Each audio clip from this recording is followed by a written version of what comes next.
அனைவருக்கும் வணக்கம். ஓம் ஸ்ரீ குருப்யோ நமக.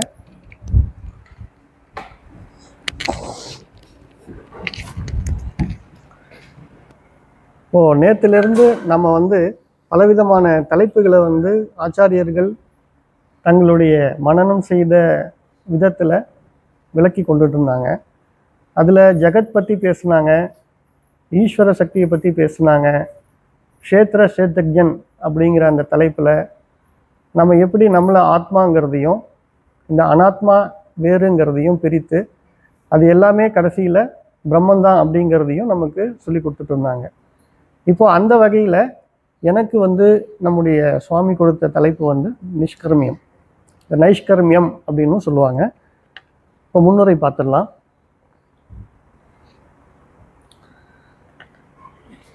இப்போ நைஷ்கர்மியம்ங்கிறதுக்கு போகிறதுக்கு முன்னாடி ஒரு சில முன்னுரை நம்ம பார்க்க வேண்டியது என்னென்னா, மனிதனுக்கு புருஷார்த்தம் 4 இருக்குது. தர்ம அர்த்த காமம் மற்றும் மோட்சம். இதில் தர்ம அர்த்த காமம் அப்படிங்கிறது கர்மம் அப்படிங்கிற ஒரு தலைப்பு கீழே வருது. மோட்சங்கிறது ஞானத்தால் விளைவது. தர்ம அர்த்த காமம் அத்தனையும் கர்மத்தால் விளைவது, மோட்சம் என்பது ஞானத்தால் விளைவது. இது ரெண்டுத்துல எது சிறந்தது அப்படின்னு பார்த்தோம்னா, நமக்கு இந்த சம்சாரத்திலிருந்து விடுதலை அளிக்கக்கூடிய மோட்சம்தான், அந்த மோட்சத்தை அளிக்கக்கூடிய ஞானம்தான் சிறந்ததுங்கிறதுல யாருக்குமே ஐயம் இருக்காது. ஆனால் இந்த உலகத்தில் 99% மக்கள் எதை தேர்ந்தெடுக்கிறாங்க அப்படின்னு பார்த்தோம்னா, ஞானத்தை தேர்ந்தெடுக்கிறது இல்லை. எப்போதுமே அவர்கள் தேர்ந்தெடுக்கிறது ஏதாவது ஒரு கர்மம் செய்து நம்ம சம்சாரத்திலேருந்து விடுதலை அடைய முடியுமா அப்படிங்கிற அந்த நோக்கத்தில் தான் இருக்கிறாங்க. ஸோ அந்த வகையில் பகவத்கீதையை சொல்லிக்கிட்டு இருக்கிற அந்த ஸ்ரீகிருஷ்ணர் அர்ஜுனனுடைய சூழ்நிலையை புரிஞ்சுக்கிறார். அர்ஜுனன் அவர்கிட்ட என்ன கேட்குறான்னா, எனக்கு சிறந்தது கர்மயோகம் உடைய இல்லறமா அல்லது சாங்கிய யோகம் உடைய துறவரமா அப்படிங்கிறதுல அவனுக்கு ஒரு குழப்பம். நான் வாழ்க்கையில் எதை தேர்ந்தெடுக்கிறது? அவனும் ஞானத்தை முதல்ல தேர்ந்தெடுக்கலை.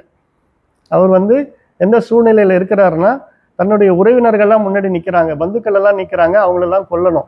இவங்களெல்லாம் கொல்றதை விட இது எல்லாத்தையும் நான் துறந்துட்டு போயிடுறேன் அப்படின்ற அந்த துறவரத்தை நான் தேர்ந்தெடுக்கிறதா அல்லது கர்மயோகத்தை தேர்ந்தெடுக்கிறதான்ற குழப்பத்தில் இருக்கும்போது அர்ஜுனன் அவனுக்கு இந்த நிஷ்கர்மியம் அல்லது நைஷ்கர்மியம் அப்படிங்கிற அந்த ஒரு விஷயத்த அவனுக்கு விளக்கி சொல்றார். அப்போ இந்த நைஷ்கர்மியம் அப்படிங்கிற அந்த வார்த்தையை நம்ம புரிஞ்சிக்க முயற்சி பண்ணும்போது, கர்மியம்னா செயல்படும் நிலை, நிஷ்கர்மியம்னா அதனுடைய ஆப்போசிட், செயல்படாத நிலை. நைஷ்கர்மியம் அப்படிங்கிறது செயல்படாத நிலைன்னா, இந்த உலகத்துல 3 நிலை நம்ம பார்க்குறோம். கர்மியம் அப்படிங்கிறது செயல்படக்கூடிய நிலை, அதனால நமக்கு மோட்சம் கிட்டாது. கர்ம யோகம் அப்படிங்கிறது என்னன்னா, நம்ம செய்யக்கூடிய செயல்கள் அத்தனையும் ஈஸ்வரனுக்கு அர்ப்பணமாக செய்து அதனால விளையக்கூடிய பலனை அவர் கொடுக்கக்கூடிய பிரசாதமாக ஏற்றுக்கிறோம். இங்கேயும் நம்ம கர்மத்தை விடலை, கர்மத்தை செஞ்சுட்டு தான் இருக்கிறோம். இதுலேருந்து நமக்கு முக்தி கிடைக்குமா? கர்மத்தால் முக்தி கிடைக்காது, ஞானத்தால் தான் முக்திங்கிறத முதல்ல நமக்கு சொல்லிட்டாங்க. அடுத்தது சந்நியாசம்னு ஒரு நிலை இருக்குது. சந்நியாசிங்கிறவர் கர்மத்தையும் துறந்துடுறாரு, கர்ம பலனையும் துறந்துடுறாரு அப்படின்னு சொல்கிறோம். கர்மத்தை துறந்துடுறார் அப்படின்னா அவர் கர்மமே செய்யாமல் இருக்கிறாரா? கர்மங்கிறது நின்றாலும் நடந்தாலும் படுத்தாலும் எது செய்தாலும் இந்த உடம்புங்கிறது கர்மத்தை செய்துட்டு தான் இருக்குது. அதுக்குரிய வேலைகளை செய்துக்கிட்டு தான் இருக்குது. ஒரு உறுப்புகளும் அதோட வேலையை செய்துக்கிட்டு தான் இருக்குது. அப்போ அந்த சந்நியாச கர்மத்தை, சந்நியாச நிலையை ஒருத்தர் தேர்ந்தெடுத்தா கூட அவர் கர்மங்கிற நிலையை விட்டு முழுமையாக விலகலை அப்படிங்கிறத நம்ம புரிஞ்சுக்கிறோம். ஸோ அவரும் அந்த கர்மத்தையும் கர்ம பலனையும் துரத்தலாக சொன்னாலும் ஞானம்ங்கிற ஒன்று இல்லாமல் வெறும் சந்நியாசத்தை மேற்கொள்ளும் பொழுது அவங்களுக்கு மோட்சம் கிடையாது. நமக்கு மோட்சங்கிறது ஞானத்தால் மட்டும்தான் விளையுது. அப்போ நம்ம புரிஞ்சிக்க வேண்டியது, இந்த செயல்படும் நிலையாகிய கர்மயோகம், கர்மியம், ஈஸ்வர அர்ப்பணமாக செய்யக்கூடிய கர்மயோகம், எல்லாத்தையும் துறந்த சந்நியாசம், இது எதாலையுமே நமக்கு மோட்சம் கிட்டாது. ஆனால் இப்போ பகவான் அர்ஜுனனுக்கு நைஷ்கர்மியம் அப்படிங்கிற ஒரு செயலற்ற நிலையை பற்றி சொல்லி கொடுக்குறாரு. யாராலையுமே பின்பற்ற முடியாத நைஷ்கர்மிய நிலையை ஏன் அவருக்கு சொல்லித்தராரு? அப்போ உண்மையிலேயே நைஷ்கர்மியம் தான் முக்தி நிலை அப்படிங்கிறதையும் அவர் சொல்றார். நைஷ்கர்மியம்னாலே முக்தி நிலை தான் அப்படிங்கிறதையும் அவர் விளக்கி சொல்றாரு. அப்போ இந்த உரையில நான் 3 விதமா உங்களுக்கு வந்து பிரிச்சு சொல்றேன். முதல்ல எதெல்லாம் நைஷ்கர்மியம் இல்லை அப்படிங்கிறதையும், அடுத்தது நைஷ்கர்மியம்னா என்ன அப்படி பகவான் நமக்கு சொல்றாருங்கிறதையும், நைஷ்கர்மிய சித்தி பெற்ற ஞானிகளினுடைய நிலை எப்படி இருக்குங்கிறதையும் 3 பகுதியா நான் பிரிச்சு நம்ம அவங்களுக்கு டிஸ்கஸ் பண்ணலாம். அப்போ நைஷ்கர்மியம் அப்படிங்கிறது என்னன்னா செயலற்ற நிலை. இது உங்களுக்கு புரியுது இல்லைங்களா? இப்போ ஸ்லோகத்துக்கு போயிடலாம். முதல்ல நான் சொன்ன மாதிரி எதெல்லாம் நைஷ்கர்மியம் இல்லை அப்படிங்கிறத நம்ம புரிஞ்சுக்கிறோம். செயலற்ற நிலை நம்ம நினச்சிட்டு இருக்கோம் இல்லையா? நம்ம வந்து கர்மயோகம்னாக்கா கர்மயோகத்தில் நான் வந்து செயலெல்லாம் ஈஸ்வரனுக்கு அர்ப்பணம் பண்ணிடுறேன், அல்லது சந்நியாச நிலையில் எல்லா கர்மத்தையும் விட்டுட்டேன் அப்படின்னு நம்ம சொல்லிடுறோம். ஆனால் கர்மத்தை விட்டுட்டோமா, செயலற்ற நிலையில் இருக்கிறோமா அப்படிங்கிறத நம்ம பார்க்கணும். ஸோ அதுக்கு வந்து பகவான் வந்து நமக்கு கொடுக்கக்கூடிய ஸ்லோகம், ந கர்மணாம் அனாரம்பாத் நைஷ்கர்மியம் புருஷ அச்சுதே நச சந்நியாசனாத் ஏவ சித்திம் சமதிகச்சதி. இதில் நைஷ்கர்மியம்ங்கிற வார்டை உபயோகப்படுத்துகிறாங்க. அதில் பார்த்தீங்கன்னா சந்நியாசம்ங்கிற ஒரு வார்த்தையும் உபயோகப்படுத்துகிறாங்க. இதில் அவங்க கொடுக்கக்கூடிய பொருள் வந்து, ஒரு மனுஷன் இந்த உலகத்திலேருந்து விலகிறதாகவும் சம்சாரத்திலேருந்து விலகிறதாகவும் நினச்சிக்கிட்டு கர்மங்களை செய்ய ஆரம்பிக்காமலேயே இருக்கிறதுனால அவன் நைஷ்கர்மிய சித்தியை அடைஞ்சிட்டானா அப்படின்னு கேட்டால் கிடையாது. செய்ய ஆரம்பிக்காமலே இருக்கிறதுனா தன்னுடைய கடமைகளை விட்டு விலகிறது. உலகத்தில் இருந்துட்டு தான் இருக்கிறான், ஆனால் தன்னுடைய கடமைகளை செய்யாமல் விட்டுட்டு நான் வந்து எந்த செயலும் இல்லாத சும்மா இருக்கிறேன், அந்த சும்மா இருத்தல்ங்கிற நிலையை தவறாக புரிஞ்சுக்கிட்டு அவங்க என்ன சொல்கிறாங்கன்னா, என்னுடைய கடமையெல்லாம் நான் விட்டுட்டேன், இனி நான் செய்யறதுக்கு எதுவுமே இல்லை, நான் இனி சும்மா தான் இருக்க போகிறேன், எந்த வேலைக்கும் போகாமல் தன்னுடைய குடும்பத்துக்கு செய்ய வேண்டியதையோ தன்னுடைய குழந்தைகளுக்கு செய்ய வேண்டியது எல்லா கடமைகளையும் நான் துறந்து விட்டேன், நான் வந்து சும்மா இருக்க போகிறேன் அப்படின்னு சொல்லும் பொழுது இந்த நிலை செயலற்ற நிலையா அப்படின்னா இல்லைங்கிறாரு. ரெண்டாவது, கர்மங்களை செய்யாமல் துறக்கக்கூடிய அந்த சந்நியாச நிலைன்னு இருக்கு இல்லைங்களா, அதுலேயும் அவங்க முழுமையாக வந்து கர்மத்தை செய்யாமல் இருக்கிறாங்களான்னா இல்லை. இது நம்ம பார்த்தோம். நம்ம வந்து இந்த உடல் இருக்கிற வரைக்கும், நான் இந்த உடலுங்கிற நினைப்பு இருக்கிற வரைக்கும், நான் இந்த உடல் அப்படிங்கிற அந்த நினைப்பு இருக்கிற வரைக்கும் கர்மங்கிறது செய்யாமல் இருக்க முடியுமா? மூச்சு விடுறது, இந்த உடல் நான் இருக்கும்போது மூச்சு விடுறது யார்? அப்போ நான் தானே மூச்சு விடுறேன். சுவாசம் செய்யறது நான், பசிக்கு உணவு சாப்பிட்றது நான், அப்புறம் தூங்குறதும் நான் தான். தூங்குறதுன்றது ஒரு செயலாகி போகுது இல்லை? அப்போ எல்லாமே வந்து செயலுக்கு உட்பட்டு கர்மாங்கிற அந்த செயலுக்கு உட்பட்டு நிற்கிறதுனால கர்மங்களை செய்யாமல் ஆரம்பிக்காமல் இருந்தாலோ அல்லது அந்த சாங்கிய யோகம் அந்த சந்நியாச நிலையில் இருக்கிறதுனாலையோ ஒருத்தர் வந்து நிஷ்கார்மிய நிலையை அடைய முடியாது அப்படின்னு சுவாமி சொல்கிறாங்க. அடுத்தது, கர்மேந்திரியாணி சம்யம்ய ய ஆஸ்தே மனசா ஸ்மரன் இந்திரியார்த்தான் விமூடாத்மா நித்யாசாரச உச்சதே. இந்த ஸ்லோகத்தில் 2 முக்கியமான வார்த்தைகளை அவங்க அறிமுகப்படுத்துகிறாங்க. ஒன்று விமூடாத்மா, ரெண்டாவது மித்யாசாரக. மூடன் அப்படின்னா முட்டாள், இது நமக்கு தெரிஞ்சோம். மூடன் அப்படின்னா முட்டாள், மூட ஆத்மா அப்படின்னு சொல்கிறாங்க. அது ஏன் விமூட ஆத்மானா, விங்கிறது வந்து ஒரு விசேஷத்தை குறிக்கக்கூடியது. முட்டாள் மூடன் அப்படிங்கிறவனை அதிமுட்டாள்னு நம்ம சொல்கிறோம் பார்த்தீங்களா, கடைஞ்செடுத்த முட்டாள், அவனுக்கு வந்து அவனை விட கீழே ஒரு முட்டாளே கிடையாதுன்னு நம்ம சொல்கிறோம் இல்லையா, அதுதான் விமூட ஆத்மா. அப்போது அந்த விமூட ஆத்மாங்கிறத பற்றி இங்கே அறிமுகப்படுத்துகிறாரு. அதுக்கு பொருள் கொடுக்குறாரு பாருங்க, அறிவில்லாதவன். இந்த உலகத்தில் நிறைய விதங்கள் அறிவில்லாதவங்கள பார்ப்போம். ஆனால் பகவான் யாரை குறிப்பிடுறாருன்னா ஆத்ம அறிவில்லாதவன். ஆத்ம அறிவுனா, ஆத்மானா நான். அப்போது என்னை பற்றிய அறிவு, அதாவது தன்னை பற்றிய அறிவு இல்லாதவனை தான் இங்கிருந்த விமூட ஆத்மா அப்படின்னு சொல்லி அவர் குறிப்பிடுறார். அப்போது அந்த விமூட ஆத்மாங்கிறவன் என்ன செய்கிறான்னா, தன்னுடைய வைராக்கியத்தினால, உலகத்தில் இருக்கக்கூடிய விஷயங்கள் மீதில் இருக்கக்கூடிய வெறுப்புனால வலுவில புறக்கரணங்களை அடக்கி கொண்டு மனதில் புலன் விஷயங்களை நினைக்கிறான். சன்னியாசிங்கிற பேரில் சன்னியாசத்தை எடுத்துக்கிட்டு நான் இந்த உலக விஷயங்கள்லாம் வந்து நான் விட்டு விலகிறேன்னு ஏதோ குடும்பத்தில் உள்ள கஷ்டத்தாலேயோ அல்லது மனைவியின் இல்லை ஒரு கணவனுடைய துன்பத்தினாலேயோ பொருளாதார கஷ்டத்தினாலேயோ ஏதோ ஒரு வகையில் அவங்களுக்கு ஏற்பட்ட துன்பத்தினாலேயோ அல்லது விருப்புனாலேயோ இந்த உலகத்தை விட்டு விலக்கிறேங்கிற ஒரு சந்நியாச நிலை எடுத்துக்கிட்டு அவங்க வந்து புறக்கரணங்களை மட்டும் வைராக்கியத்தை கொண்டு அடக்கி, ஆனால் மனசில் அந்த விஷயங்களெல்லாம் ஓடிக்கிட்டு தான் இருக்கும். இந்த மாதிரி ஒரு புறத்தில் மட்டும் துறவு நிலையும் உள்துறவு இல்லாத நிலையையும் உடைய சன்னியாசிகள் இன்று உலகத்தில் இருக்கிறத நம்ம நிறைய பார்க்குறோம். அப்படிப்பட்டவங்க புறத்தில் பார்க்கும்போது கர்மத்தை துறந்தது போல தெரியும், ஆனால் அதுவும் நைஷ்கர்மியம் இல்லை. நைஷ்கர்மியம்ங்கிறது என்னன்னு புரிஞ்சுக்கிறதுக்காக தான் இன்னைக்கு இருக்கிற சூழ்நிலையில இந்த மாதிரியான மனிதர்கள் எல்லாம் இருக்கிறாங்க. அவங்க உலகத்தை ஏமாத்திக்கிட்டு தன்னையும் ஏமாத்திக்கிறாங்க. உலகத்தை ஏமாத்துறதுன்றது ஒரு பெரிய விஷயம் கூட கிடையாது. ஆனா உண்மையில அவங்க தன்னை ஏமாத்திக்கிறது தான் இங்க ரொம்ப ஒரு கொடுமையான விஷயம். அதுல இதை வந்து ரொம்ப அவங்க வந்து சொல்றது, அந்த மூடாத்மா விமூடாத்மாங்கிறது தன்னை பற்றின அறிவு இல்லாதவர்கள். ஆத்மா அப்படிங்கிறது நான் ஆத்மா நான் பிரம்மங்கிற அந்த அறிவு இல்லாத இருக்கிறதுனால அவங்க வலுவில் புறக்கரணங்களை அடக்கி வைத்து கொண்டு மனசுல ஆனா வந்து எல்லா விஷயத்திலும் உலகத்திற்கு எல்லா விதமான அவங்களுக்கு சம்பந்தமுடைய விஷயங்கள் எல்லாத்தையும் நினைச்சிட்டு இருக்கக்கூடிய அந்த நிலையை வந்து மித்யாசாரம் அப்படிங்கிற வேர்டை உபயோகப்படுத்துறாங்க. மித்யா அப்படிங்கிறது பொய், மித்யாங்கிறது அது உண்மைன்னு சொல்ல முடியாது இல்லைங்களா. இப்போ மித்யாசார அப்படிங்கிற வார்த்தையை இதை வந்து சங்கரர் வந்து பாப ஒழுக்கம் பாபாசாரம் அப்படின்னு சொல்லுவாங்க. அப்போ அந்த விமூடாத்மாங்கிறவன் எப்படிப்பட்டவன், அவனை ஆச்சாரியர்கள் எல்லாம் ஞானிகள் எல்லாம் எந்த வார்த்தையை கொண்டு உபயோகப்படுத்துறாங்கிறத நம்ம சரியா புரிஞ்சுக்கணும். அவங்க நைஷ்கர்மிய சித்தி உடையவர்கள் அல்ல, அவர்கள் மித்யாசாரம் உடையவர்கள், மித்திய ஆசாரம் உடையவர்கள், அவங்கள பொய்யொழுக்கம் உடையவர்கள் அல்லது பாப ஆச்சாரம் உடையவர்கள்னு சொல்றாங்க. அடுத்தபடியா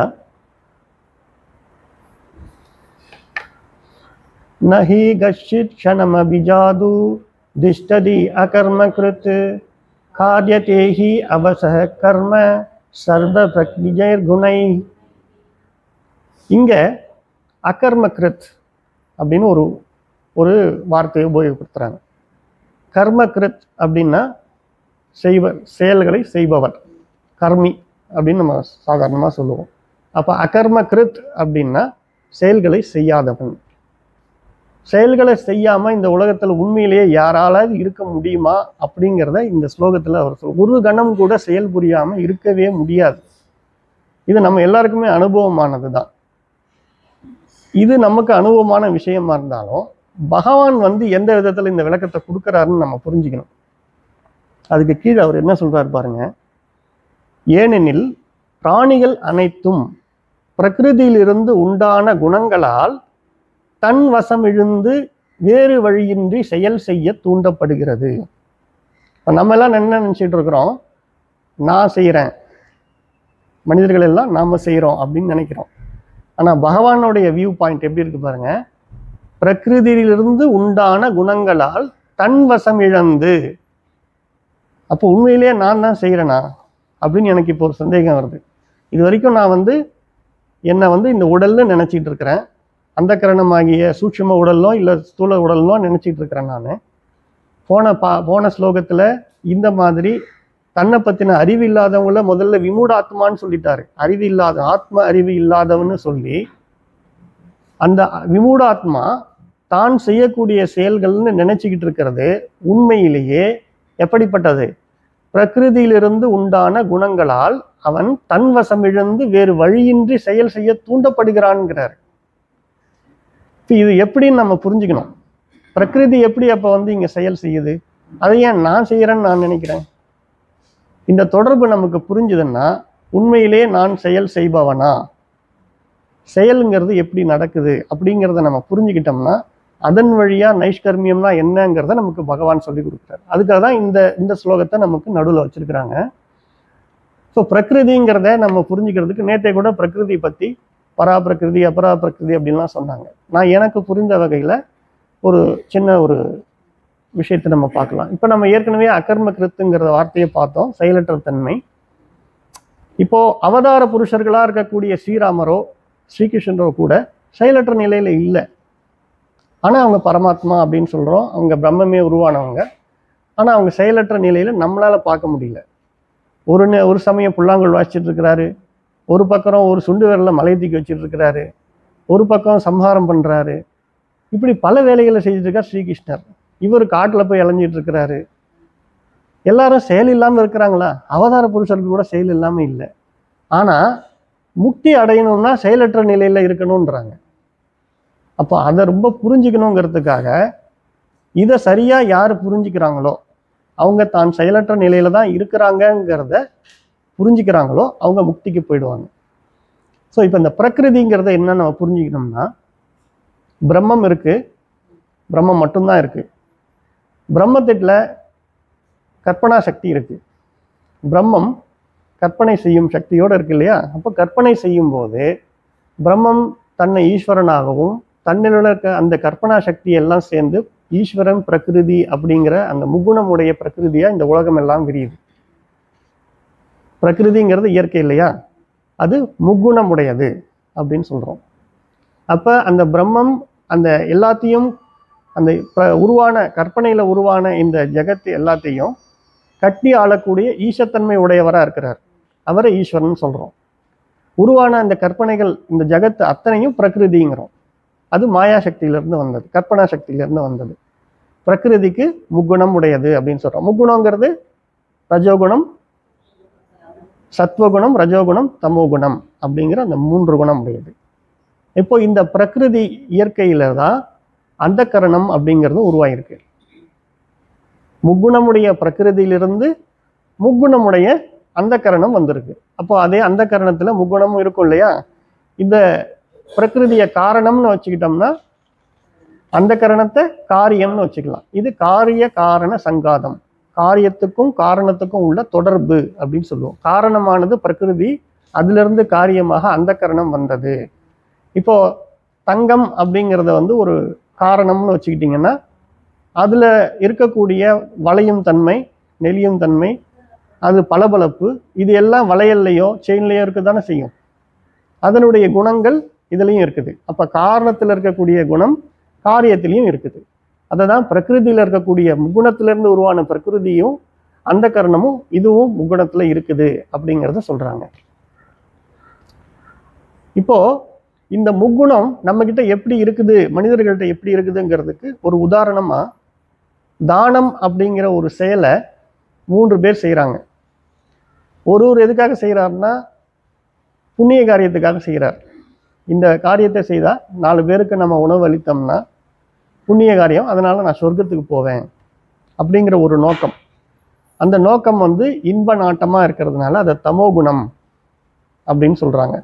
இன்னொருத்தர் தங்கிட்ட நிறைய பொருள் இருக்கு, ஆனா 4 பேர் நம்மளை மதிக்கிற மாதிரி இருக்கணுன்றதுக்காக பலவிதமான உணவு வகைகளை வைத்து நிறைய பேரை அழைத்து அன்னதானம் கொடுக்குறாரு. அவர் எதுக்காக செய்கிறாருன்னா தன்னுடைய புகழுக்காகவும் பெருமைக்காகவும் செய்கிறார். இதை மாதிரி செய்கிறவங்களை ரஜோகுணம் உடையவங்க அப்படின்னு சொல்றாங்க. இன்னொருவர் இருக்கிறாரு, அவர் தான் செய்யக்கூடிய தன்னிடம் பொருள் இருக்கு, தேவை உள்ளவங்க இருக்கிறாங்க, தேவை உள்ளவங்களுக்கு செய்ய வேண்டியது என்னுடைய கடமை அப்படிங்கிற அந்த தர்ம காரியமா அவர் செய்கிறார். இதை 4 பேருக்கு சொல்லணுங்கிற அவசியம் கூட இல்லை. யாருக்கு தெரியணுமோ தேவை இருக்குதோ அவங்களுக்கு மட்டும் தெரிஞ்சா போதும். இது செய்ய வேண்டியது என்னுடைய கடமை, பகவான் எனக்கு கொடுத்துருக்கிறாரு, அதை நான் இல்லாதவங்களுக்கு கொடுக்குறேன் அப்படிங்கிற அந்த தர்ம சிந்தனையோட செய்கிறார். அந்த மாதிரி செய்கிறவங்கள சத்வகுணத்தில் இருக்கிறாங்க அப்படின்னு சொல்கிறோம். அப்போது ஒரே செயலில் ஒவ்வொரு மனிதரும் தன்னுடைய குணத்துக்கு ஏற்ப செயல்படுவது நமக்கு புரியுது இல்லைங்களா? அப்போ இதுக்கெல்லாம் காரணம் இதெல்லாம் அந்த கரணத்தில் உள்ள உணர்வுகள் தானே. இதை அந்த கரணம் முக்குணம் உடையதுங்கிறத புரிஞ்சுக்கிறதுக்காக இந்த ஒரு உதாரணம். இப்படி பிராணிகள் அனைத்தும் பிரகிருதியிலிருந்து உண்டான குணங்களால் தன்வசம் இழந்து வேறு வழியின்றி செயல் செய்ய தூண்டப்படுகிறது அப்படிங்கிறத நம்ம புரிஞ்சுக்கிறோம். ஏன்னா பிரகிருதியிலே முக்குணம் இருக்கு, பிரகிருதியில வந்த அந்த கரணத்துல கண்டிப்பா முக்குணம் இருக்கும். ஏன்னா அந்த காரண காரிய சங்காதம் இருக்கிறதுனால அந்த முக்குணத்தால தான் நம்ம இந்த மாதிரி விதவிதமான வகைகள்ல செயல்பட்டுக்கிட்டு இருக்கிறோம். சரிங்களா? அடுத்தது, இப்ப இது வரைக்கும் நைஷ்கரியம்னா எது இல்லைங்கிறத பார்த்தோம். 2வது நம்மளால செயலே செய்யாம இருக்கவே முடியாதுங்கிறதையும் பார்த்தோம். அந்த செயல்கள் எல்லாம் முக்குணம் புரிஞ்சிருக்குதுங்கிறதையும் நம்ம பார்த்தோம். இப்போ நைஷ்கரியம்னா என்ன அப்படிங்கிறத பார்க்கக்கூடிய ஒரு சூழ்நிலை. தத்வவித்து மகாபாஹோ குணகர்ம விபாகயோ குணா குணேஷு வர்த்தந்த இதி மத்வா நசஜ்ஜதே. இந்த ஸ்லோகத்தில் இது வரைக்கும் நம்ம ஒரு ஒரு ஸ்லோகத்திலையும் முக்கியமான வார்த்தைகள் எடுத்து அதனுடைய சாராம்சத்தை பார்த்தோம். இப்போ நம்ம ஒரு முக்கியமான அந்த நைஷ்கர்மியம்ங்கிறத புரிஞ்சுக்கிறதுக்கான ஸ்லோகன்றதால இதில் இருக்கக்கூடிய எல்லா வார்த்தைகளையுமே ரொம்ப ஆழ்ந்து ஆராய்ச்சி பண்ண வேண்டியிருக்கு. பொதுவான பொருள் நான் முதல்ல படிச்சிடுறேன். மகாபாகோ, பாகோனா தோல், மகாபாகோனா தோல் வலி உடையவன். முதல்ல விமூடாத்மா அப்படின்னு சொல்லிட்டாரு. அர்ஜுனனுக்கு எதை தேர்ந்தெடுக்குதுன்னு தெரியலன்னா அவர் என்ன அப்போ விமூடாத்மா. அர்ஜுனன்னா இங்கே நம்ம எல்லாரும் தான். பொதுவாக யாருக்கெல்லாம் தன்னை பற்றின அறிவு இல்லையோ அவங்களாம் விமூடாத்மா தான். தன்னை பற்றின அறிவு இல்லாததால் தான் அவங்களுக்கு அந்த குழப்பம் ஏற்படுது. அப்படி முதல்ல விமூடாத்மான்னு சொல்லிட்டு இப்போ தோல் வலி உடையவனே அப்படின்னு சொல்கிறார். உனக்கு குணங்களின் பிரிவு, கர்மங்களின் பிரிவு, இவற்றின் தத்துவ அறிந்த ஞானயோகி குணங்கள் அனைத்து குணங்களின் செயல்பாடு என்று அறிந்து அவற்றில் பற்று கொள்ளாத இருக்கிறான். இப்போ நம்ம ஏற்கனவே பிரகிருதியிலிருந்து குணங்களை பற்றி பேசணும் இல்லைங்களா? இதெல்லாம் குணங்களின் செயல்பாடு, இதெல்லாம் பிரகிருதியினுடைய செயல், தன்னுடைய செயல் அல்ல. அப்போ தான் யாருன்னு தெரிந்த குணங்களோட பிரிவையும் கர்மங்களோடையும் பிரிவையும் நல்ல ஆராய்ச்சி பண்ணி இதெல்லாம் நான் அல்ல அப்படிங்கிறதையும் புரிஞ்சுக்கிட்ட அந்த தத்துவம் அறிந்த ஞான யோகி எப்படிப்பட்டவனா இருக்கிறான்? இதெல்லாம் குணங்களின் செயல்பாடு, என்னுடையது இல்லைங்கிறத அறிந்து அதில் பற்று கொள்ளாமல் இருக்கிறான் அப்படிங்கிறார். இதை நம்ம ஒரு ஒரு வார்த்தையும் நம்ம கொஞ்சம் விசாரம் பண்ணி தெளிவாக கொஞ்சம் பார்க்கலாம். முதல்ல தத்துவ வித், தத்துவ வித், வித்யா, வித் அப்படின்னா அறிவு, கல்வி அப்படின்னு சொல்லுவோம். தத் அப்படின்னா ஒரு விஷயத்தினுடைய சாராம்சம் அல்லது ஒரு பொதுமையான ஒரு பெயர், பொது பெயர்னு சொல்லுவோம் இல்லைங்களா? உதாரணம் ஒரு தங்கம் அப்படின்னு எடுத்துக்கிறோம்னா அது வளையல்லையும் இருக்குது, செயின்லையும் இருக்குது, மோதிரத்துலையும் இருக்குது. இதெல்லாம் வெவ்வேறு பொருள்கள்லாம் நம்ம பார்த்தாலும் அதில் சாராம்சமாக இருக்கக்கூடியது தங்கம். அப்போ தத்துங்கிறது சாராம்சம், பொதுப்பொருள், ஆதார பொருள்னு சொல்லலாம். துவம்ங்கிறது என்னன்னு பார்த்தீங்கன்னாக்கா ஒன்னொன்றுத்துக்கும் ஒரு குணம் இருக்குது. இப்போ வளையல்னு எடுத்தோம்னா இது இப்படி இருக்குது, செயின்னா இப்படி இருக்குது, ஒன்னொன்றுலையும் அதெல்லாம் துவம். அது பார்த்தீங்கன்னா உதாரணத்துக்கு இங்கே மண் பானையும் அதில் விதவிதமான ஷேப்பில் இருக்குது. ஒன்று கழுத்து நீண்டு இருக்குது, ஒன்று வாய் திறந்துருக்கு, ஒன்று அடி பருத்து இருக்குது. இப்படி பல விதங்களில் இருந்தாலும் ஒட்டுமொத்தமாக என்ன சொல்லுவோம்? அதெல்லாம் மண்குடங்கள். அப்போ அந்த மண்குடம்ங்கிறது தத்து. இதை மாதிரி பல விதங்களில் விகாரமுடையதாக இருந்தாலும் அவையெல்லாம் மண்குடம். அந்த விகாரங்கள் எல்லாத்தையும் சேர்த்து நம்ம என்ன சொல்கிறோம்னா அந்த தன்மைகள் எல்லாத்தையும் குடத்துவம் அப்படின்னு சொல்லுவோம். துவம் அப்படிங்கிறது குணங்களை குறிக்கக்கூடியது. தத்துங்கிறது அதனுடைய ஆதார பொருளை குறிக்கக்கூடியது. அப்போ இது போல இந்த உலகத்தில் இருக்கக்கூடிய எல்லா விஷயங்களையும் ஆராய்ச்சி பண்ணி பார்க்க முடியும் இல்லையா? அதுபோல் தன்னையும் ஆராய்ச்சி பண்ணி பார்த்து தங்கிட்ட எது ஆதாரமாக இருக்குது, எது துவமாக இருக்குது, தத் எது துவம் எது அப்படிங்கிறத புரிஞ்சு இதுக்குள்ள பிரிவுகளெல்லாம் நல்லா புரிஞ்சு யார் வச்சிருக்கிறாரோ அவர் தான் தத்துவவித் அல்லது தத்துவ ஞானி அப்படின்னு சொல்கிறோம். இப்போ அந்த ஸ்லோகத்தில் குணங்களுடைய பிரிவு, கர்மங்களுடைய பிரிவு அப்படின்னு சொல்லி பார்த்தோம் இல்லைங்களா? அதில் குண விபாகம் அப்படிங்கிற அந்த வேர்டு இருந்தது இல்லையா? அதில் விபாகம் அப்படின்னா பாகம்னா பிரிக்கிறது, விபாகம் வீங்கிறது விசேஷ சொல்லுன்னு சொல்லியிருக்கேன். ரொம்ப நுண்மையாக தன்னுடைய விவேக சக்தியை கொண்டு பிரித்து பார்க்குறத விபாகம் அப்படின்னு சொல்லுவோம். இப்போ குணம் அப்படிங்கிறது, இப்போ நான் அப்படிங்கிறதுல உடம்பு, மனம், புலன் உணர்ச்சி, செயல் கருவிகள், பிராணன், இது எல்லாமே பிரகிருதியினுடைய விகாரங்கள் தான். பிரகிருதியினுடைய விகாரங்கள் இந்த பிரகிருதியின் குணத்திலிருந்து உண்டாயிருக்குது. ஏன்னா அந்த கரணம், ஸ்தூலம், இதெல்லாம் எதுலேருந்து வந்திருக்குது? முக்குணமுடைய பிரகிருதியிலேருந்து வந்திருக்குது. அப்போ இதெல்லாம் என்னது? பிரகிருதியிலேருந்து உண்டானவை, நான் அல்ல அப்படிங்கிற பிரித்து பார்க்குற தன்மை இருக்குது இல்லைங்களா? இதை தான் குண விபாகம் அப்படின்னு சொல்கிறோம். இப்போது இந்த நான் அப்படிங்கிறதுக்கும் இந்த பிரகிருதியிலிருந்து உண்டான இந்த விஷயங்களுக்கும் வேறுபடுத்தி அறிஞ்சு அந்த கருவிகளெல்லாம் நானாக முடியாது, கருவிகள் நான் கிடையாது, நான் ஆத்மஸ்வரூபம் அப்படின்னு தெரிஞ்சு இந்த பிரிவுகளை அறிந்தவனை தான் தத்துவ விவேகி அல்லது தத்துவவித் அப்படின்னு சொல்லுவோம். இப்போ இதே மாதிரி கர்ம விபாகம்னு ஒன்று இருக்கு. இப்போ நம்ம முதல்ல வந்து கருவிகளை பார்த்தோம். கருவிகள்னால காரியங்கள் செய்யப்படுது, கர்மங்கள் செய்யப்படுது. கருவிகளே நான் அல்ல அப்படின்னு நம்ம புரிஞ்சுக்கிட்டா, அப்ப கர்மங்கள் யாரால் செய்யப்படுது? கருவிகளால் தானே செய்யப்படுது. அதை தான் இங்க நம்ம புரிஞ்சுக்க போறோம். அது எப்படின்னு பாருங்க. அந்த கரணத்துல மனம்னு ஒன்று இருக்கு, புத்தின்னு ஒன்று இருக்குது. மனம் என்ன செய்யும்? சங்கல்பம் செய்யுது. அந்த சங்கல்பங்கிறது எதனால வருதுன்னா ராகதேசத்தினால வருது. அப்புறம் அது புலன் கருவிகள் மூலயமா தன்னுடைய ராகதேசத்தினுடைய தூண்டுதலின் காரணமா வெளி விஷயங்கள்ல எப்போதும் சுகத்தை நாடிக்கிட்டு இருக்குது. இது மனம் செய்யக்கூடிய செயல். அடுத்து புத்தி என்ன பண்ணும்னா நிச்சயம் செய்யறது. மனம் சங்கல்பம், புத்தி நிச்சயம். என்ன செய்யும்? ரெண்டு வேலை செய்யுது. ஒன்று ஃபஸ்ட்டு அந்த சங்கல்பம் வந்துருச்சு இல்லையா, சங்கல்பம் வந்து புத்தி கிட்ட போய் இதை நம்ம செய்யலாமா வேணாமாங்கிறது புத்தி நிச்சயம் பட்டோம். இதை செய்ய முடியுமா, இது நமக்கு தேவையா, பயனுள்ளது தானா அப்படிங்கிற ஒரு பிரிவு. ரெண்டாவது, இது தர்மமா அதர்மமா, இந்த மாதிரி நிச்சயம் பண்ணக்கூடிய செயலை தான் புத்தி செய்யுது. இப்படி சங்கல்பம் நிச்சயம் இது ரெண்டுமே எங்க எழக்கூடிய நிகழ்ச்சிகள்? அந்த கரணத்துடைய நிகழ்ச்சிகள். இதை நம்ம சரியா புரிஞ்சுக்கணும். அந்த கரணம்ங்கிறது பிரகிருதியிலிருந்து வந்தது. பிரகிருதியில் இருக்கக்கூடிய முக்குணமும் அந்த கரணத்தில் இருக்கிறது. அந்த கரணத்தின் சங்கல்பமும் நிச்சயமும் அப்ப யாருடைய செயல்? பிரகிருதியினுடைய செயல். நான் ஆத்மா. பிரகிருதி இருந்து எங்கேருந்து வந்தது? மாயாங்கர் கற்பனையிலிருந்து. கற்பனை செய்தது யாரு? பிரம்மம். இப்போ அந்த பிரம்மம் தான் அந்த கரணத்துல கலந்து சிதாபாசனா இருக்குது.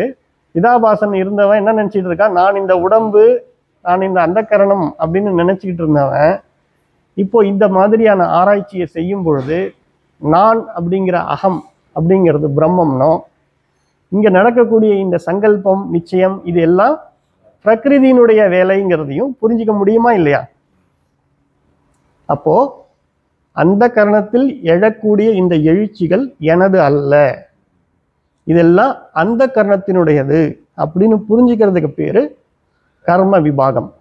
குணங்கள் எனதல்லன்னு புரிஞ்சுக்கிறது குண விபாகம், கர்மங்கள் எனதல்லன்னு புரிஞ்சுக்கிறது கர்ம விபாகம். அப்போ முன்ன சொன்னது மாதிரி எவர் இந்த இரண்டு குண கர்ம விபாகங்களை சரியாக தன்னுடைய விவேகத்தை கொண்டு பிரித்து அறிந்து கொள்கிறாரோ அவரை தான் நம்ம தத்துவ வித்துனும் தத்துவ ஞானினும் சொல்றோம். இந்த தத்துவம் பிரித்து அறிய முடியாதவர்களா நம்ம என்ன சொல்லுவோம்? விமூடாத்மா. ஓகே, இப்போ அடுத்த ஒரு முக்கியமான வார்த்தை குணா குணேஷு வர்த்தந்த அப்படிங்கிற ஒரு வாக்கியத்தை பார்த்தோம். இப்போ மாயை அல்லது பிரகிருதிங்கிறத வந்து ரெண்டு விதமா பிரியுது. அது ஒன்று காரிய கரணாத்மக பிரகிருதி, இன்னொன்று விஷயாத்மக பிரகிருதி. காரிய கரண ஆத்மா அப்படின்னா அந்த கரணம், அப்புறம் அந்த கரணம் குணம்னு சொன்ன இல்லைங்களா, குண விபாகம். அடுத்தது ரெண்டாவது என்னது? கர்ம விபாகம். கரணம்ங்கிறது அந்த கரணம், கர்மங்கிறது காரியம் சம்பந்தப்பட்டது. அப்ப காரிய கரண ஆத்மா இதெல்லாம் நான் நினைச்சுக்கிட்டு இருக்கோம் பார்த்தீங்களா, அந்த இடத்துல இதெல்லாம் குணம். இது எல்லாமே என்னது? அந்த கரணம், இந்த உலகம், இது எல்லாமே பிரகிருதியினுள்ள குணம் தானே, முக்குணத்தால உருவானது தானே இது எல்லாமே. இந்த ஜகத் மொத்தமுமே எதால உருவானது? முக்குணத்தால உருவானது. அப்ப அதை குணம்னு சொல்லலாமா? இதை வந்து குணத்தை வந்து நம்ம வந்து மனம் புத்தி புலன்கள் இதை வகையில வச்சுக்கிட்டா இதெல்லாம் யாருன்னா அனுபவிப்பது. மனம் தானே அனுபவிக்குது, உடல் இந்த புத்தி தானே அனுபவிக்குது, நிச்சயம் பண்ணது, புலன்கள்லாம் அனுபவிக்குது. அப்படின்னு சொன்னா விஷயாத்ம பிரகிருதின்னு ஒரு பகுதியில இது எல்லாம் பார்த்தீங்கன்னா எதெல்லாம் இந்த குணம் வந்து அனுபவிக்குதோ அதை வந்து குணேஷு. குணம் குணேஷு. குணம் அனுபவிப்பது, குணேஷுங்கிறது அனுபவிக்கப்படுவது, அனுபவங்கள் அப்படின்னு சொல்லலாம். இப்போ இந்த உடம்பு இந்த உலகத்துல இருக்கிற எல்லாத்தையும் அனுபவிக்கிறதுனால அந்த குணேஷு அந்த விஷயாத்ம பிரகிருதியில வைக்கிறோம். அப்போ மாயை அல்லது பிரகிருதி ரெண்டு விதமா பிரியுது. பிரகிருதியே தன்னையே இரண்டு விதமாக பிரித்து கொள்ளுகிறது. ஒன்று அனுபவிப்பது, இன்னொன்று அனுபவிக்கப்படுவது. இது புரியுதுங்களா? பிரகிருதி தன்னையே இரண்டாக பகுத்துக் கொள்கிறது. அப்போ இந்த மாயை அல்லது பிரகிருதி என்ன பண்ணுதுன்னா தன்னையே இரண்டாக பிரித்து தன்னையே தான் அனுபவித்துக் கொள்கிறது. அந்த கரணம்ங்கிறது பிரகிருதியிலேருந்து வந்தது தானே. இந்த ஸ்தூல உலகம்ங்கிறது பிரகிருதியிலேருந்து வந்தது தானே. அனுபவிக்கிறது அந்த கரணம். அனுபவிக்க இங்கே என்ன எதெல்லாம் இருக்குதோ அதெல்லாம் அனுபவப்படும் பொருள்ன்றதால உலகம் ஜெகத் இது எல்லாமே இங்கே வர்றதுனால இது ரெண்டுமே பிரகிருதியினுடைய இருவேறு கூறுகள். அப்போ இருவேறு கூறுகளில் ஒரு பகுதி இன்னொரு பகுதி அனுபவிக்குது. இதில் நான் யாரு? நான் இந்த கற்பனைகளெல்லாம் செய்த பிரம்மமாகிய ஆத்மா. நான் ஆத்மா அப்படின்ற சொல்லுக்கு பொருள் நான். அந்த நானுங்கிறது எதை குறிக்குதுன்னா எல்லாத்தையும் கற்பனை செய்த பிரம்மத்தை தான் குறிக்குது. அப்போ இது போல இந்த காரிய கரண சங்காதம்னா தொடர்பு, நான் என்றும் அவற்றின் செயல்களை தான் செய்தேன் என்று நினைப்பது தான் விமூடாத்மா. இதெல்லாம் என்னது கிடையாது. இந்த காரியகரண சங்காத்தங்கள் எனது அல்லன்னு நினைக்கிறவன் தத்துவவித்து. ஏன்னா அவனுக்கு குண விபாகமும் தெரியும், கர்ம விபாகமும் தெரியும், தான் யாருங்கிறதும் தெரியும். ஸோ இதில் நேற்று க்ஷேத்திரஜன் அப்படிங்கிற ஒரு தலைப்பு நம்ம பார்த்தோம். க்ஷேத்திரஜன் அப்படிங்கிறது ஆத்மா பிரம்மம். க்ஷேத்திர அப்படிங்கிறது இது மாதிரி இருக்கக்கூடிய அந்த கரணங்களும் ஸ்தூல தேகங்களும் இந்த உலகங்களும் தான். அப்போ அந்த க்ஷேத்திரத்தில் நடக்கக்கூடிய காரியங்கள் எல்லாம் க்ஷேத்திரஜனாகிய எனதுன்னு நான் நினைச்சிட்டா அது தப்பு. அதை புரிஞ்சுக்கிறதுக்கு இந்த பிரகிருதியை சரியாக நம்ம புரிஞ்சுக்கிட்டோம்னா, பிரகிருதினா என்ன, அந்த பிரகிருதி எப்படிலாம் பிரிந்து இருக்குது, அதுவே ரெண்டு பகுதியாக பிரிந்து தன்னைத்தானே அனுபவித்துக் கொள்றத நான் செய்கிறேன்னு எடுத்துக்கிறது தான் அகங்காரம். அகங்கார புக்தி அப்போ எப்படிப்பட்டது? விமூடாத்மா. அகங்காரம்ங்கிறது எப்படிப்பட்டது? தன்னை பற்றிய அறிவில்லாத விமூடாத்மாவாக இருக்கிறது. அப்போ அர்ஜுனனுக்கு ஒரு மிகப்பெரிய ஞானத்தை அந்த தருணத்தில் அவர் சொல்றாரு. இந்த விமூடாத்மாங்கிற நிலையில இருக்கக்கூடாது. நம்ம குண விபாகத்தையும் கர்ம விபாகத்தையும் பிரகிருதிங்கிறது எப்படி தன்னைத்தானே பிரித்து ஒரு பகுதி அனுபவிப்பதாகவும் ஒரு பகுதி அனுபவிக்கப்படும் பொருளாகவும் இருக்குதுங்கிறத சரியா புரிஞ்சு இதை எல்லாத்தையும் சாட்சி மாத்திரமா இருந்து பார்த்துக்கிட்டு இருக்கிற நான் பிரம்மங்கிறதையும் தெரிஞ்சுக்கிறவங்க தான் தத்துவ ஞானிப்பா அப்படின்னு சொல்றாரு. அப்போ இங்க என்ன நடக்குதுன்னா, ஒரு விதத்துல அர்ஜுனனுக்கு பகவான் என்ன சொல்லித்தராருன்னா, இந்த செயல்கள் எல்லாம் நடக்குது இல்லையா, இதை நான் செய்யறேங்கிற அந்த பாவத்துல இருக்கிறதுனாலதான் நான் செய்கிறேன். அதாவது இந்த அந்த கர்ணத்தினுடைய செயலையும் ஸ்தூலத்தில் நடக்கக்கூடிய செயல்களையும் நான் செய்கிறேனுங்கிற அந்த பாவத்தினாலதான் அவர் என்னவாகிறாரு, இந்த உடலுக்கு உட்பட்ட அந்த கர்ணத்துக்கு உட்பட்ட ஜீவத்துவம் உடையவரா ஆகிறார். அப்படி இல்லைன்னா அவர் பிரம்மமாக இருக்கிறத தெரிஞ்சுக்கலாம். அப்போ இதை பாருங்க, ஆத்மா எது அனாத்மா எதுங்கிற குழப்பம், நான் யாருங்கிறதுல அவங்களுக்கு சரியான அறிவு தெளிவு இல்லை.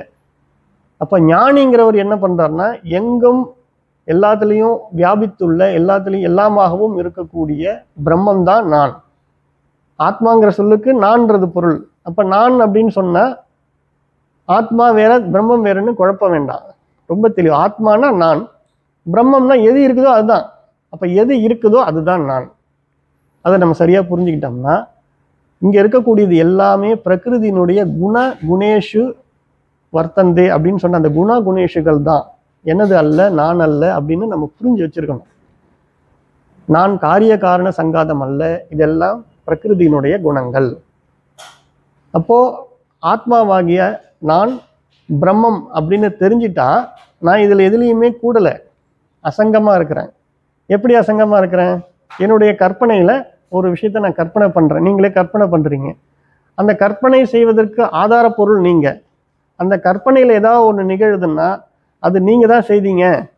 இப்போ ஒரு கற்பனையில ஒரு கொலை நடந்துச்சு, நானே ஒரு கொலை செய்யறேன் அப்படின்னா நான் அடுத்த நாள் காலையில் நான் போய் போலீஸ் ஸ்டேஷன்ல போய் நின்று நான் ஒரு கொலை பண்ணிட்டேங்கன்னு சொல்லி யாராவது சொல்லுவாங்களா?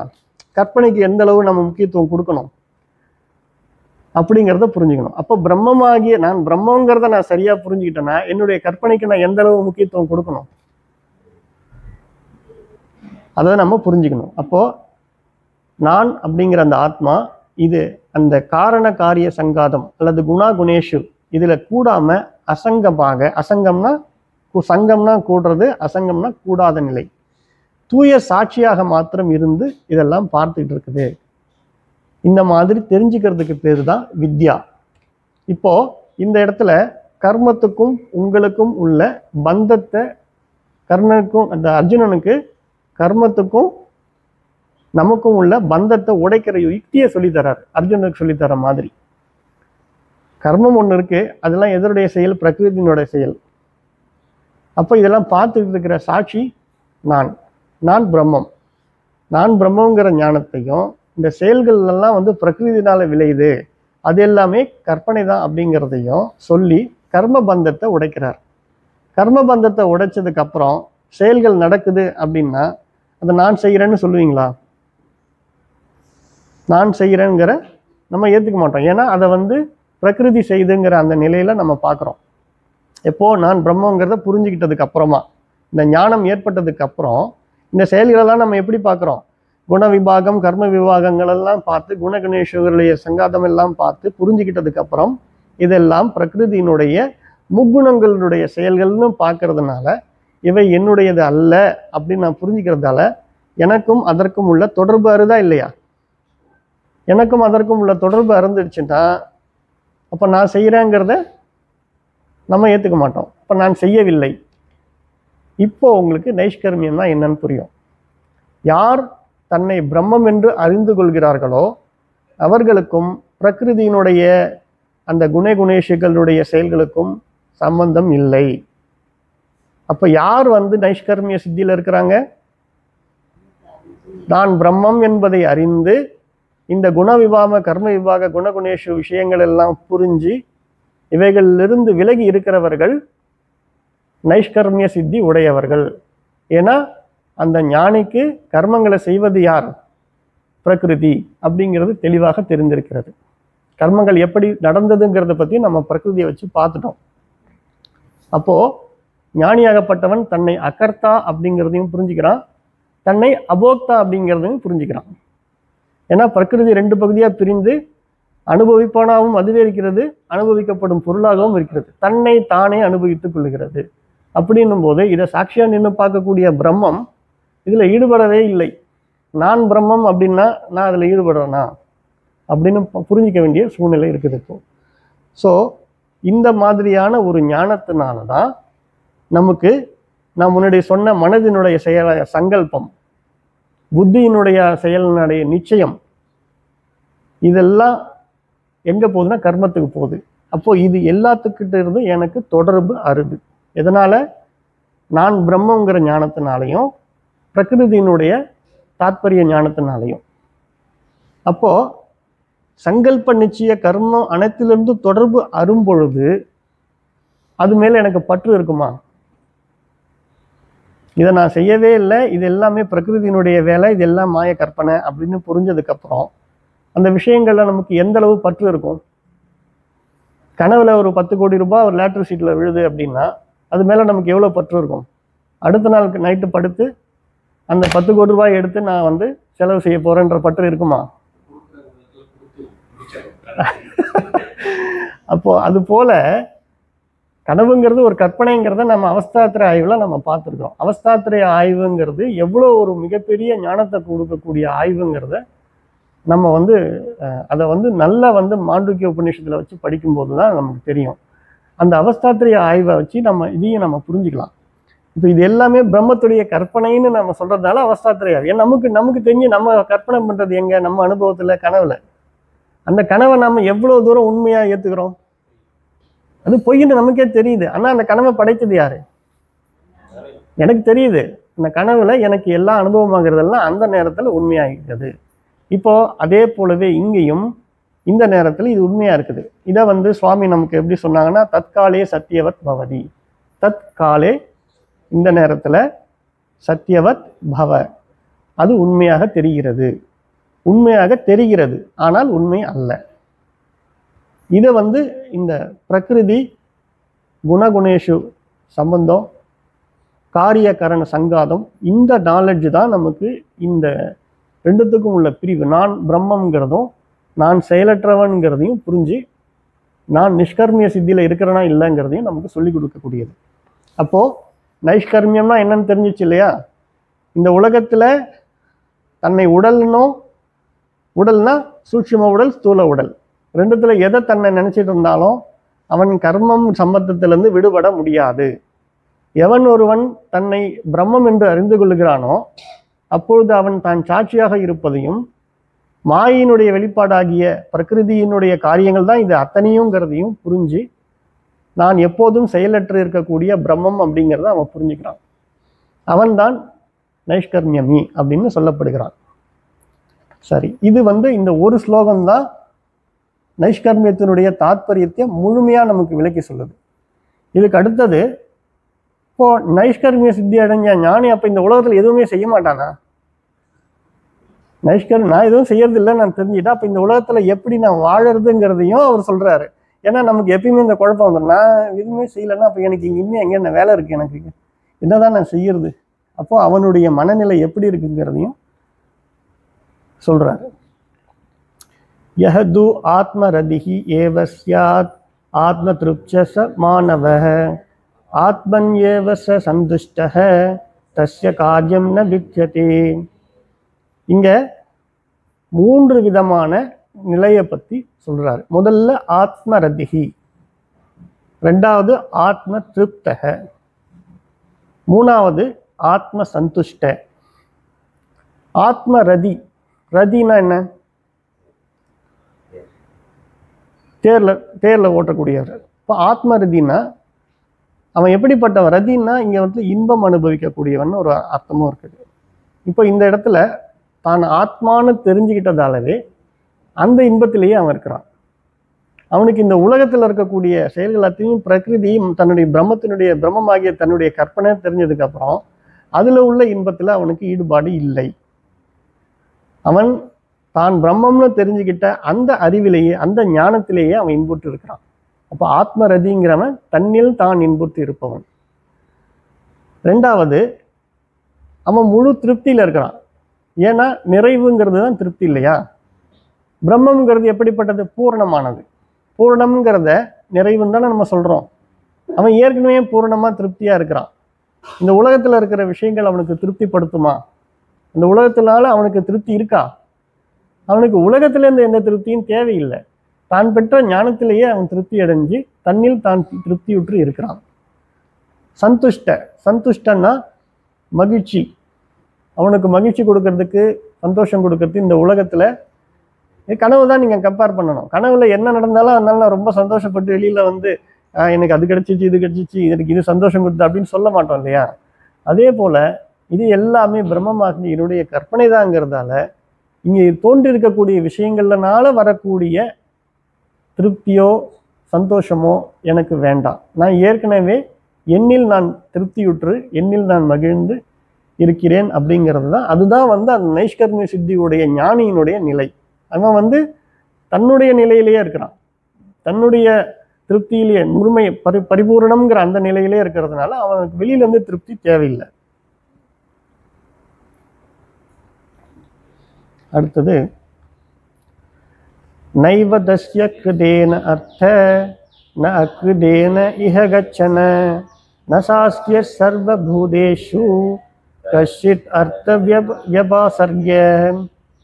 இங்க அந்த மனிதன் இந்த உலகத்துல ஏதாவது காரியம் செய்யறதுனால அவனுக்கு ஏதாவது பயன் இருக்குமா?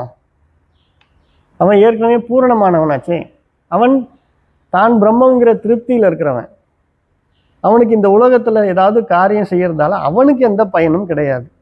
அப்படி காரியம் செய்தா ஒருவேளை அங்க அந்த நேரத்துல அங்க கூட இருக்கிறவங்களுக்கு தான் ஏதாவது பயனா இருக்க முடியும்.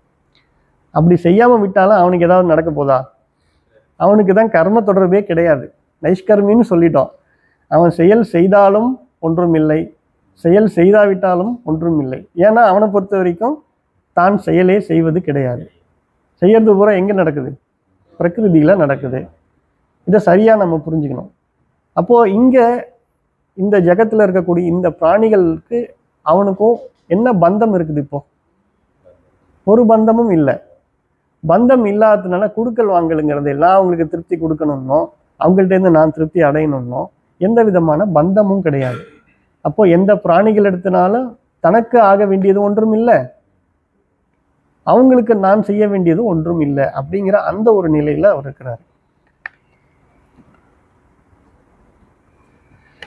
அடுத்த ஸ்லோகம்.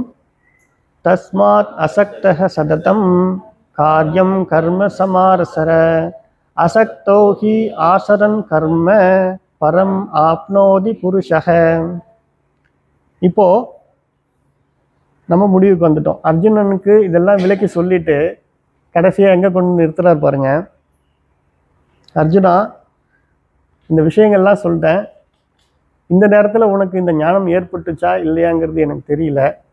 அப்படி ஞானம் ஏற்படாத பட்சத்தில் நீ என்ன செய்யணும்னா கர்மயோகத்தை கடைபிடி. நான் பிரம்மங்கிற தெளிவையும் குண விபாகத்தையும் கர்ம விபாகத்தையும் குணகுணேஷு தொடர்பையும் நன்றாக புரிந்து கொள்ளக்கூடிய தன்மையில் நீ இல்லை என்றால் நீ என்ன செய்யலாம்? கர்மயோகத்தை கடைபிடி. பற்றின்றி, இந்த இடத்துல நான் செய்கிறேன்னு இல்லாமல் அது ஈஸ்வரனுக்காக செய்கிறனோ அதை பலனை ஈஸ்வர பிரசாதனம் ஏற்றுக்கொள்ளக்கூடிய அந்த கர்மயோகத்தையே கடைபிடி. அப்படி நீ கர்மயோகத்தை கடைபிடிச்சிட்டு வந்தால் ஒரு நாள் உனக்கு பரமாத்மாவை அடையக்கூடிய அந்த தன்மை கிடைக்கும், அந்த புத்தியை விவேகம் ஏற்படும் அப்படிங்கிற மாதிரி. ஆகவே பற்றின்றி ஆற்ற வேண்டிய கடமைகளை செவ்வனே ஆற்றிக்கொண்டிரு. ஏனெனில் பற்றின்றி கர்மங்களை செய்கிற மனிதன் பரமாத்மாவை அடைகிறான். பரமாத்மாங்கிறது பிரம்மம் தானே. அப்போ பிரம்மத்தை தெரிஞ்சுக்கிறதுக்கு கர்மயோகத்தை முதல்ல கடைபிடிச்சிட்டு வரும்போது மன சுத்தி ஏற்படும், சித்த சுத்தி ஏற்படும். சித்த சுத்தி ஏற்பட்டதுன்னா இந்த ஞானத்தை புரிந்து கொள்ளக்கூடிய தகுதி நமக்கு ஏற்படுது. ஸோ தகுதி இல்லாதவர்கள் தகுதியை வளர்த்து கொள்வதற்காக கர்ம யோகத்தையும், தகுதியுடையவர்கள் இன்றைய இந்த ஞானத்தையும் புரிந்து முக்தி அடைந்து நைஷ்கர்மிய சித்தியில இருக்குமாறும் நமக்கு பகவான் இந்த ஸ்லோகங்கள் மூலமா போதித்திருக்கிறதா எனக்கு தெரியுது. நன்றி.